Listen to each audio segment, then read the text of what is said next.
La ce face domnul Andrei? Buonasera, buongiorno, senior. Am zis mai că vremea aici la mine. Liniști totală. Până și mâța e relaxantă.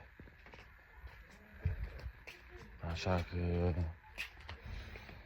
Da, e chiar turbațiune după haosul de la capitală. E chiar pizde să mai treci pe acasă. Moșul pregătești, faci de mâncare. Parcă să-și convenit regele Spaniei în vizită.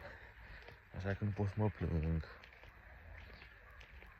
Și în rest e pizde vremea. Băi, Andrei, chiar mi-aș fi dorit să fii și tu pe aici, să mergi noi cu la pescuit, la role, la ce mergem noi.